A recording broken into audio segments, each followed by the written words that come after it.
오늘 우리에게 주시는 말씀은 마태복음 5장 43절에서 48절까지입니다.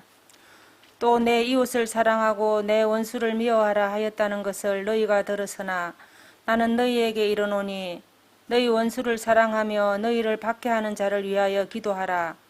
이같이 한즉 하늘에 계신 너희 아버지의 아들이 되리니 이는 하나님이 그 해를 악인과 선인에게 비추시며 비를 의로운 자와 불의한 자에게 내려주심이라.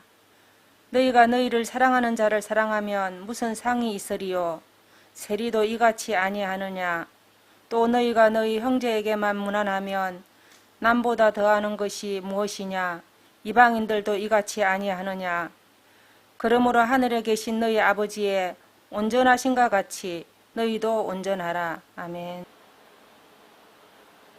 사도 바울은 갈라디아서 2장 20절을 통해서 이제 내가 육체 가운데 사는 것은 나를 사랑하사 나를 위하여 자기 자신을 버리신 하나님의 아들을 믿는 믿음 안에서 사는 것이라고 말했습니다. 이것은 비단 사도 바울만의 고백일 수는 없죠.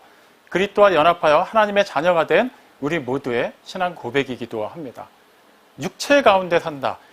이것은 사실 크게 다른 개념은 아닙니다. 다시 말하면 우리가 하나님의 자녀가 되기 이전이나 그 이후나 육체 가운데 사는 것은 변함이 없어요. 근데 달라진 것, 궁극적인 게 하나 있죠. 그 전에는 나 자신을 위해 살았습니다. 하지만 그 이후에는 나를 사랑하시는 하나님의 아들을 믿는 믿음 안에서 살게 되는 것이죠. 우리는 보통 믿음으로 산다라고 하면 일단 하나님을 믿고 그 믿음을 바탕으로 해서 어떤 이루어질 일을 기대하고 그 일이 반드시 우리에게 이루어질 것을 믿음으로 구하는 것, 또 그 확신을 가지고 사는 것으로 생각하는 경향이 있죠. 어떤 맥락에서 보면 크게 틀린 것은 아닙니다. 하지만 실제 성경이 말하는 믿음으로 산다는 것은 지금 갈라디아서 2장 20절에서 볼 수 있듯이 하나님의 아들을 믿는 믿음 안에서 사는 것입니다. 내 뜻을 구하는 것이 아니라 하나님의 뜻을 구하는 것이죠. 내 나라를 구축해가는 것이 아니라 이미 내 안에 우리 가운데 임한 하나님의 나라, 하나님의 통치를 따라 사는 것을 말합니다. 그렇기 때문에 믿음은 곧 삶이라고 표현할 수 있는 것이죠. 똑같은 삶을 사는 것 같지만 예수를 알기 전, 하나님의 자녀가 되기 전에는 단지 나 자신을 위하고 내가 먹고 살기 위한 삶을 살았다면 이제는 하나님께서 의도하시고 이끌어가시고 완전하게 이루실 그 영원한 나라를 바라보며 살게 되는 것, 이것이 바로 성도의 믿음으로 사는 삶이라 할 수 있습니다. 그런데도 우리는 믿음으로 사는 거에 대해서 자꾸 이렇게 우리에게 주어진, 그러니까 마땅히 생각해야 될 그 수준의 것을 생각하지 않고 일반적으로 세상 사람들이 구하는 차원에서의 믿음을 구하기가 쉽습니다. 보통 믿음으로 산다 하면 어떤 드라마틱한 일이 벌어지기를 기대해요. 어떤 능력이라든가 은사가 나타나고 정말 불가능하다고 여겨지는 일, 이왕이면 좀 이렇게 됐으면 하는 일이 우리가 믿음으로 구했을 때 이루어지기를 바라는 것이죠. 정말 그것이 성경적이라고 한다면 성경에서 어떠한 부분들이 정말 믿음을 강조하고 있는 것인지를 대조해 볼 필요가 있습니다. 고린도전서 13장은 우리에게 흔히 사랑장으로 알려져 있어요. 하지만 1절부터 3절까지에 나와 있는 여러 가지 믿음이나 은사나 능력들을 보면 이거 사랑보다는 말 그대로 믿음의 영역에 더 가깝다는 것을 알 수 있습니다. 한번 짧게 정리해 보죠. 사람의 방언, 천사의 말이 나옵니다. 예언하는 능력, 모든 지식과 비밀을 아는 능력도 나오고요. 산을 옮길 만한 믿음도 나옵니다. 나의 모든 재산을 팔아서 남을 구제하는 데 쓰기도 하고 다른 누군가를 구하기 위해서 불 속으로 기꺼이 뛰어드는 그런 용감한 행위도 기록되어 있어요. 이것은 보통 믿음으로 할 수 있는 일이 아닙니다. 이 가운데 하나만 내가 할 수 있다고 해도 나는, 그리고 누가 나를 보더라도 대단한 믿음의 소유자라고 말할 수 있을 거예요. 근데 사도 바울은 그 1절부터 2절, 3절에 이르기까지 매번 마지막 핵심적인 말을 다 한 가지 표현합니다. 사랑이 없으면 아무것도 아니다라고 말이죠. 보통 일이 아니에요. 산을 옮길 만한 믿음이 있는데 사랑이 없으면 아무것도 아니라는 게 말이 될까요? 이게 보통 믿음이 아닌데 어떻게 그게 단지 사랑이 없다는 이유만으로 다 부정당할 수가 있을까요? 그 간단한 예로 1절에 나와 있는 그 울리는 징과 요란한 꽹과리의 경우를 한번 살펴볼 필요가 있어요. 사람의 말을 하고 천사의 말을 한다 할지라도 내 안에 사랑이 없으면 울리는 징이나 요란한 꽹과리와 같다라고 말했어요. 왜 그 악기들을 예로 들었을까요? 단지 사랑 없는 믿음이나 그런 은사는 그냥 요란하다, 시끄럽다 이런 의미일까요? 꼭 그렇지는 않습니다. 당시 이교도들이 그런 의식을 행할 때, 특히 무아지경에 빠지는 의식을 행할 때 자주 사용하던 악기가 징이랑 꽹과리였어요. 정신없이 만드는 거예요. 그래서 사람들로 하여금 그냥 온전히 그냥 그 생각 속으로만 빠져들게 만드는 것이죠. 사도 바울이 지금 그걸 예로 드는 겁니다.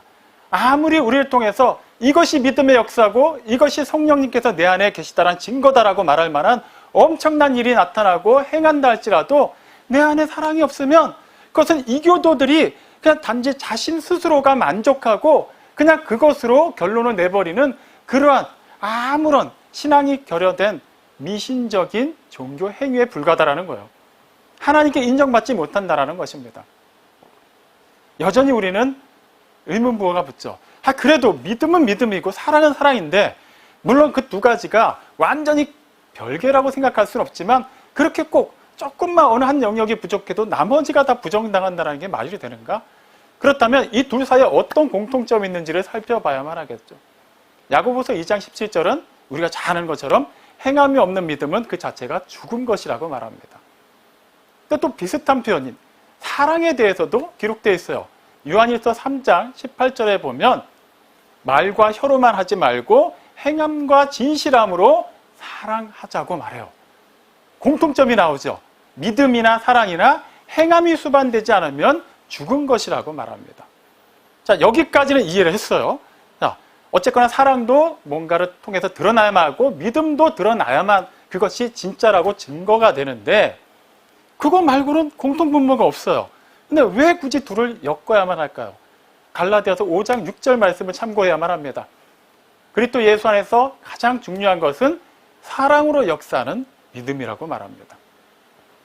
이 말씀들을 종합해 보면 우리는 명확한 정의를 내릴 수가 있죠. 행함이 없는 믿음, 죽은 믿음입니다. 행함이 없는 사랑, 진실함이 없는 사랑도 죽은 사랑입니다. 그런데 그 믿음은 사랑으로 역사하는 믿음이어야만 합니다. 그렇다면 무슨 말이 되겠습니까? 행함이 수반된 믿음은 곧 그 모든 것의 원인이 되고 과정이 되고 결과가 되어야 되는 것은 사랑이어야만 한다는 거예요. 내가 아무리 믿음이 좋다고 해도 결과적으로 그것으로 말미암아 사랑의 열매가 맺히지 않는다면, 사람들로 하여금 하나님의 사랑을 발견하게 할 수 없다면 그 믿음은 그냥 울리는 징이나 요란한 꽹과리처럼 나 자신을 만족하게 하고 그냥 내가 신실하다고 착각하게 만드는 그런 하나의 의의 수단으로 전락할 수 있다는 것이죠.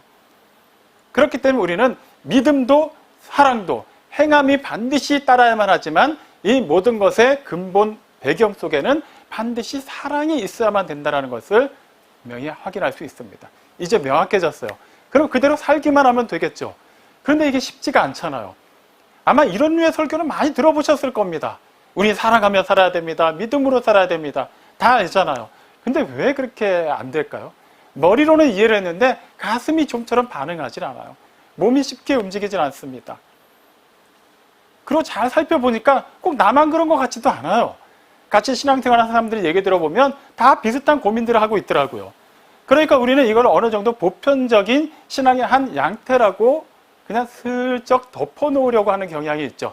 원래 다 그런 거야. 이 정도만 해도 충분해. 다른 사람들도 그렇게 하는데, 그렇다고 해서 우리가 정말 사랑으로 역사하는 믿음으로 사는 삶을 등한시해도 될까요? 결코 그렇지 않습니다. 누가복음 12장 48절을 통해 예수님께서는 많이 맡은 자에게는 많은 것을 요구하실 것이라고 말씀하셨어요. 당연한 얘기죠.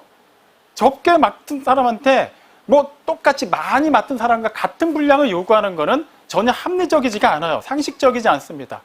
맡긴 만큼 그 이상의 기대치는 반드시 우리가 거둬야만 그 관계가 온전히 성립이 돼요.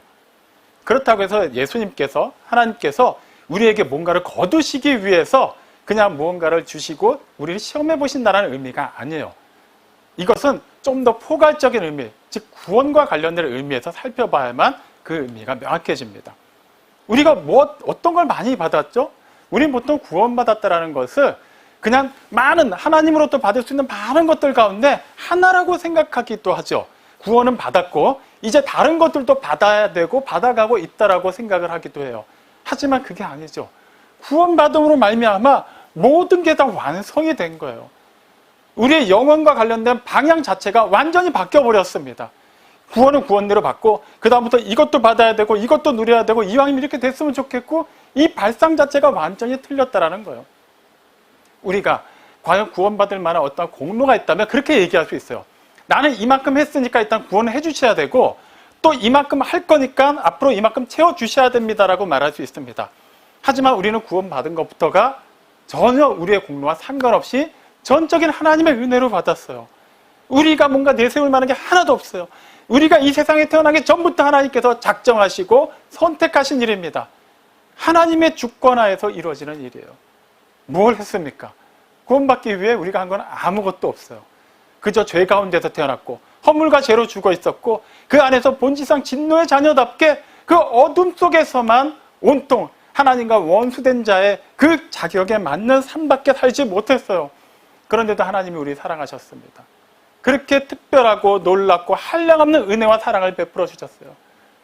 이것이 바로 하나님께서 우리에게 많이 맡기셨다라는 거예요. 많이 주셨다라는 거예요. 왜 많이 맡은 자에게 많은 것을 요구한다고 표현하실까요? 이것은 우리만을 위해서 주신 생명이 아니라는 의미예요. 우리를 통해서 그 생명이 계속해서 흘러나가도록 하나님께서 의도하셨기 때문에 우리에게서 그것을 시시때때로 요구하시는 겁니다. 어떻게 요구하실까요? 얼마나 기도했는지를 보실까요? 얼마나 말씀을 읽었고 얼마나 헌금했고 몇 명을 전도했는지를 보실까요? 그거는 부차적인 거예요. 핵심은 무엇일까요? 하나님께서 정말 우리를 사랑하신다라는 것, 하나님께서 우리에게 그 한량없는 은혜를 베풀어 주셨다는 것을 우리가 알고 그 은혜의 수혜자로 머물 뿐만 아니라 그 은혜가 계속해서 다함 없고 부족함 없이 넘쳐난다는 것을 안다면 그것이 과연 우리 통해서 세상에 흘러나가고 있느냐를 하나님이 보신다라는 거예요. 우리가 단지 빛이 되었기 때문인가요? 아니에요. 우리는 주 안에서 빛이 되었기 때문에 당연히 우리의 역할은 주님의 빛을 세상에 비치는 역할을 해야만 해요. 우리가 본래 소금이 아니었는데 소금으로 우리의 형질 자체가, 우리의 체질 자체가, 성질 자체가 다 바뀌어버렸어요. 그렇다면 소금의 역할을 해야 되는 거예요. 기존에는 이게 흰 모래가루인지 설탕인지 알 수 없었어요. 하지만 분명히 소금이 되었습니다. 그렇다면 소금이 쓰여져야 되는 곳에 우리는 들어가야만 하겠죠. 소금이 그 역할을 하려면 1차적으로 어떤 일이 일어나야만 합니까? 소금이 녹아서 소금 자체의 모양은 없어져야만 해요. 하나님이 우리에게 그걸 요구하신다라는 거예요. 쉽지 않아요? 아니, 하나님께서 왜 굳이, 물론 요구하실 수는 있는데 이왕이면은 우리가 봐도 사람들 사이에 믿음의 분량이라는 게 있지 않습니까? 그러니까 뭐 목사나 선교사나 뭐 요 정도 되는 사람들한테는 조금 큰 믿음의 요구를 하시고 그 일반 성도들에게는 조금 그거보다는 좀 이렇게 수준을 낮춰서 요구하셔도 될 것 같아요. 그건 우리의 생각이죠. 물론 그렇다고 해서 하나님께서 모든 사람에게 똑같은 수준의 믿음을 요구하시는 건 아니에요. 모세에게는 모세에 합당한 믿음이 있고 아론에 합당한 믿음이 또 따로 있는 거예요. 여호수아에게 합당한 믿음이 따로 있는 겁니다. 출애굽을 인도한 그 지도자들이 똑같은 수준의 믿음일 수는 없어요. 하나님께서 또 각자에게 요구하시는 것도 달랐습니다. 마찬가지예요. 우리도 우리에게 요구하시는 것, 그건 무엇일까요? 네, 좀 전에 처음에 우리가 뭐라고 말했죠? 믿음은 삶이라고 얘기했어요. 그러니까 삶 속으로 하나님께서 우리를 들어가게 하셨다면 우리는 그 속에서 사랑으로 역사하는 믿음으로 살아야 되는 거예요. 하나님이 이 모든 것을 이끌어 가시고 주관하신다는 것, 지금 이 사람을 만나게 하셨다는 것, 지금 이 시간에 살아내게 하신다는 것, 지금 이 상황 속에서 내가 살고 있다는 것, 이 모든 것이 하나님의 뜻이라는 것을 안다면 우리는 이 뜻 가운데, 이 시간과 이 공간 가운데 스며들어 있는 하나님의 그 의미를 발견하는 삶을 살아야만 하는 거예요. 그것이 더불어 사는 삶에서는 무엇으로 드러나야만 하겠습니까? 사랑으로 드러나야만 하겠죠. 이것은 비단 우리가 혼자 하는 것이 아니에요. 혼자 한다고 생각하면 굉장히 힘이 듭니다. 그래서 우리 공동체가 하는 것인가요? 근데 그것도 맞아요. 하지만 우리 믿음의 공동체가 늘 24시간 내내 같이 붙어 있지는 않아요. 어쩔 수 없이 우리는 따로따로 떨어져 있는 시간이 훨씬 많습니다.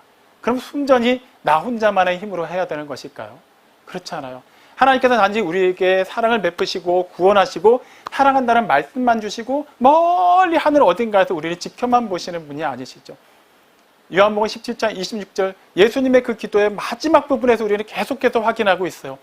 예수님을 사랑하셨던 하나님의 사랑, 정말 당신의 독생자만을 위한 그 특별하고 영원하고 어떻게 표현할 수 없는 그 사랑이 우리 안에 있다는 거예요. 그것도 영원히 예수님께서 또 다른 보혜사로서 우리 곁을 떠나지 않으시고 우리 안에서 함께 하시며 영원히 우리의 모든 것을 이끌어 가시기 때문에 그 예수님을 향한 하나님의 사랑이 우리 안에도 영원히 충만하다는 거예요. 하나님께서 사랑하라고 말씀만 하신 것이 아니라 그 사랑이신 하나님께서 우리 안에 내주하시면서 영원히 그 사랑이 우리 삶의 동력이 되게 하시고 우리의 모든 삶의 과정이 되게 하시고 궁극적인 결과가 되게 하신다라는 겁니다. 우리는 지속적인 사랑을 약간 권태롭게 여기는 경향이 있죠. 하지만 하나님의 사랑은 아무리 영원하다고 해서 권태롭지가 않습니다. 예레미야가 3장 23절을 보면 하나님의 인자와 긍휼하심은 아침마다 새롭고 그 신실하심이 크시다고 말합니다. 날마다 새롭다라는 거예요. 더 자극적이고 더 화려하고 더 뭔가 우리의 손에 잡히고 눈에 보일 만한 어떤 획기적인 사건을 말하는 게 아닙니다. 우리 안에서 계속해서 우리의 영혼을 새롭게 채워가신다는 거예요. 우리의 몸은 날이 갈수록 늙어가잖아요. 날이 갈수록 우리는 약해갑니다. 그런 육체 가운데 살고 있지만 단지 내가 늙었구나, 이제 힘이 없구나, 내가 할 수 있는 일이 너무나도 적구나라고 말할 필요가 없는 게 이제 우리가 사는 것은 우리를 사랑하사 우리를 위하여 자기 자신을 버리신 하나님의 아들을 믿는 믿음 안에서 사는 것이기 때문이에요. 그분이 그때에 맞게 우리가 믿음으로 살 수 있도록 그 모든 환경을 이끌어 주시고 우리 눈으로 볼 때는 염려거리밖에 안 보이지만 그 모든 염려거리들을 매일 새롭게 채워주시는 은혜와 능력으로 넉넉히 감당하게 하고 계십니다. 세상은 어제보다 오늘보다 내일 더 흉흉한 소식들로 채워지고 있죠. 하지만 하나님의 사랑, 우리 안에서 역사하시는 하나님의 그 인자와 긍휼은 날마다 새롭습니다. 어떠한 전쟁과 전쟁의 그 소문이 있을지라도 우리는 그것 때문에 마음 약해지거나 낙심할 필요가 없어요. 아무 일도 안 일어날 것이기 때문에 그렇진 않습니다. 일어날 수 있고 이왕이면 일어나지 않았으면 좋겠지만 그것은 우리가 결정할 수 있는 게 아니에요. 하지만 우리에게 부득불 어떤 아픔이, 어떤 충격적인 사건이 일어나야만 한다면 그것은 곧 우리를 향한 하나님의 뜻이 있고 그 과정을 통해서도 하나님께서는 모든 것이 합력하여 선을 이루도록 역사하고 계시기 때문에 우리는 그 믿음, 특히 우리를 사랑하시는 하나님이 우리를 미워서 우리를 외면해서 이 상황 가운데 내려놓지를 않았다는 것을 믿는 그 믿음으로 그 모든 상황을 극복해 나갈 수 있는 것이죠. 그렇기 때문에 예수님께서 서로 사랑하라고 말씀하신 것, 심지어는 원수까지도 사랑하라고 말씀하신 것을 우리는 기꺼이 순종하며 따라가야만 해요. 예수님의 제자라는 것은 단지 예수님을 구세주로 영접한 사람들, 교회에 등록한 사람들에게 붙여지는 호칭이 아닙니다. 예수님께서 제자들에게 제자의 기준에 대해서 뭐라고 말씀하셨나요? 누구든지 나를 따르려거든 자기를 부인하고 자기 십자가를 지고 나를 따를지니라라고 말씀하셨어요. 예수님이 앞서가시고 그 뒤를 따르는 사람들이에요. 자기 십자가를 지고 따르는 자들입니다. 예수님께서 이미 길이요 진리요 생명이 되어주셨어요. 그 길에서 벗어나지 않는 사람들이에요. 그분이 어떻게 생명이 되어주셨고 어떻게 길이 되셨습니까? 네, 세상에 하나님의 사랑을 나타내심으로 그 모든 것을 이루셨죠. 그렇다면 그 사랑으로 완성된 생명의 길을 가는 우리, 좁은 문, 좁은 길을 통과하여서 그 영원한 시간 속으로 한 발짝 한 발짝 걸어 들어가는 우리는 어떠한 것을 근거로 해서 주어진 삶을 살아야만 할까요? 우리의 삶을 이끌어가는 가장 근본적인 원동력은 무엇이 되어야만 할까요? 그것이 바로 사랑입니다. 우리는 이것을 알면서도 좀처럼 이것을 행하는데 많이 주저하기 마련입니다. 일단은 세상이 우리를 쉽게 용납하진 않아요. 나름 말씀대로 살려고 하는데, 조금 더 사랑하려고 하는데, 이해하려고 하는데 세상은 그 사랑을 인정하지 않습니다. 오히려 조롱하기도 하고 외면하기도 하고 더 미워하기도 하고 오해를 하기도 하죠. 그것 때문에 굳이 그렇게까지 할 필요 있을까? 그냥 어느 정도 했으면 그 이상은 나는 할 필요 없겠다라고 우리는 쉽게 포기하려고 하기도 합니다. 하지만 그래서는 안 돼요. 왜 그럴까요? 이미 예수님께서도 요한복음 15장 19절을 통해서 말씀하셨죠. 제자들은, 즉 우리들은 세상에 속하지 않고 예수님께 속했기 때문에 세상은 우리를 미워할 수밖에 없다라고 말씀하셨어요. 예수님의 사역을 한번 잠잠히 살펴보시죠. 굳이 어떤 사건들 떠오르지 않더라도 다 인정하실 겁니다. 예수님께서 하나님 나라의 복음을 전하셨어요. 예수님께서 행하신 모든 사역의 근간은 하나님의 사랑이었습니다. 세상에 하나님의 사랑을 나타내셨어요. 그런데 세상은 어떻게 했나요? 예수님을 미워하고 증오하고 죽였습니다. 그게 세상이에요. 왜 그렇습니까? 예수님의 사랑은 곧 하나님의 생명의 빛이기 때문이에요. 어둠으로 가득한 세상, 그 어두운 가운데서 모든 죄와 모든 허물이 다 가려져 있었는데 예수님의 빛이 비치는 순간 그 모든 것이 드러나기 시작했어요. 거기서부터 역사가 시작되는 겁니다. 상처를 들춰내야만 그것을 째든 거기서 뭘 뽑아내든 주사를 놓든 그 다음부터 치료가 시작되는데 그것을 꽁꽁 덮어두려고만 한 거예요. 그렇게 죽은 상태로 죽어가면서 영원한 소망 없이 살고 있는 자들에게 하나님의 사랑이 그들의 모든 것을 드러냄으로 시작을 했는데 세상은 그것을 감당하지 못했어요. 용납하지 않았습니다. 그래서 그 빛을 아예 없애버리려고 했던 거예요. 하물며 우리는 어떻게 했습니까? 세상의 빛으로 부름을 받았어요. 주 안에서 빛이 되었고 주님의 빛을 비치는 삶을 삽니다. 사랑을 담아서 믿음으로 이 세상에서 하나님께서 주신 말씀대로 먼저 양보하고 먼저 기도하고 먼저 위해주고 먼저 배려하고 무엇보다도 더 많이 사랑하는 삶을 살고자 하는데 그 삶을 통해서 결과적으로 무엇이 드러나나요?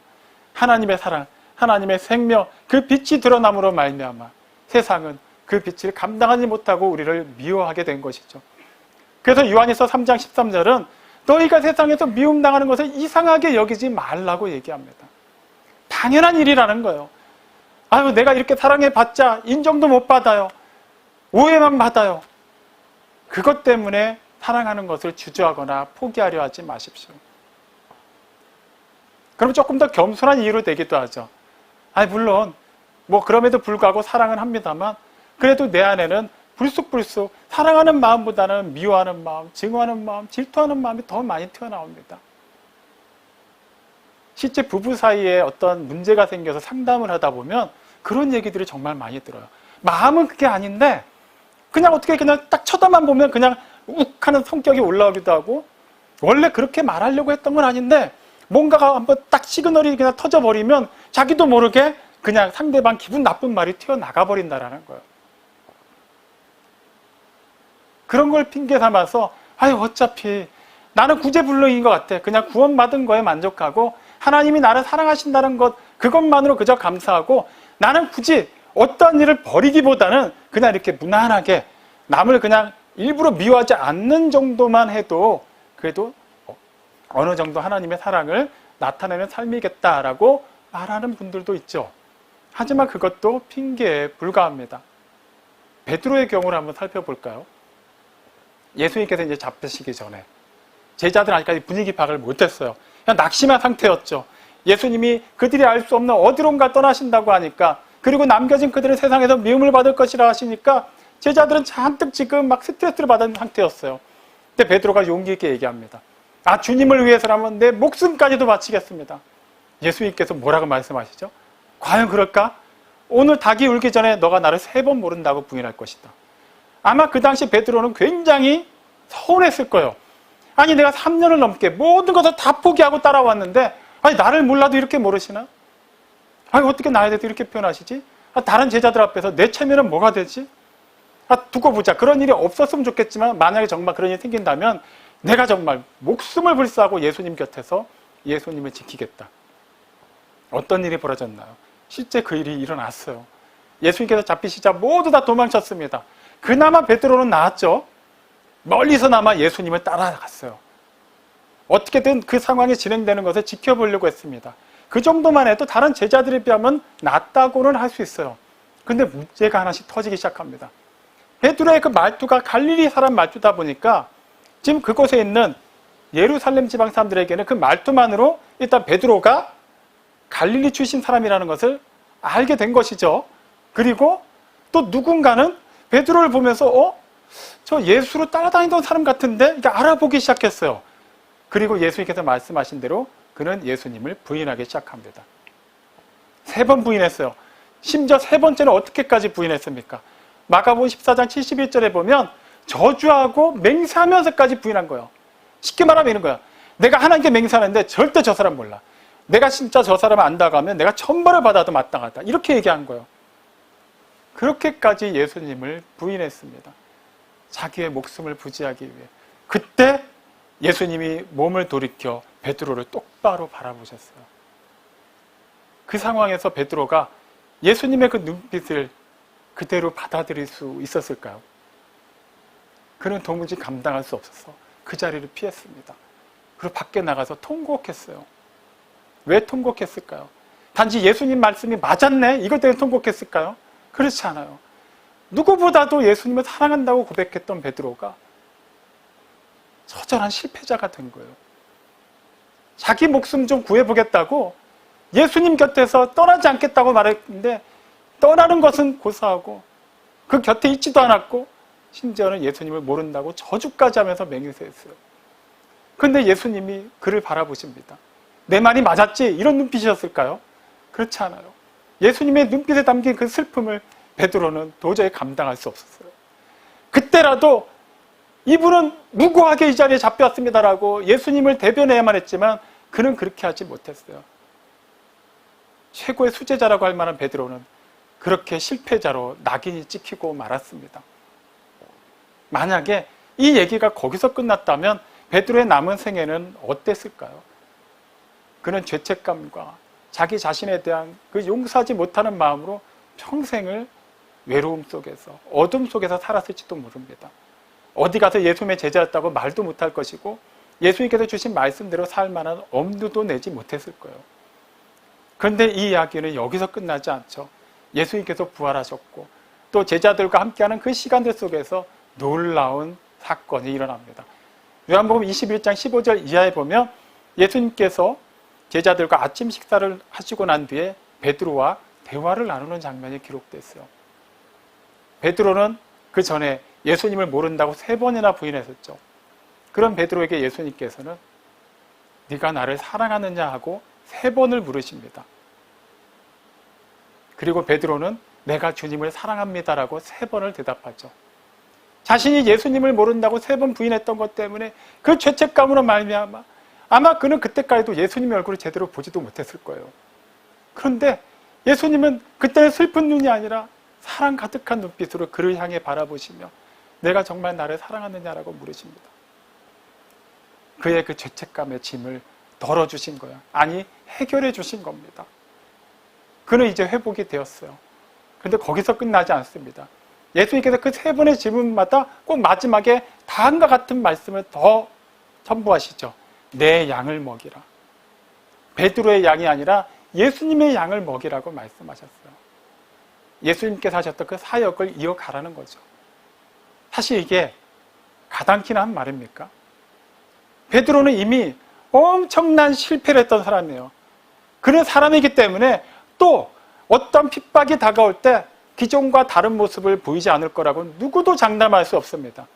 그런데 예수님께서 뭘 믿고 완전하지도 않은 베드로를 향해서 다른 양도 아니고 내 양, 즉 예수님의 양을 먹이라고 하셨을까요? 그게 요한복음 17장 26절 말씀의 핵심입니다. 하나님의 사랑이 베드로 안에 있기 때문이에요. 하나님의 은혜가 그 전지전능하신 하나님께서 영으로 베드로 안에 계시고 영원히 떠나지 않을 것이기 때문에 베드로는 그 일을 할 수 있다라는 거예요.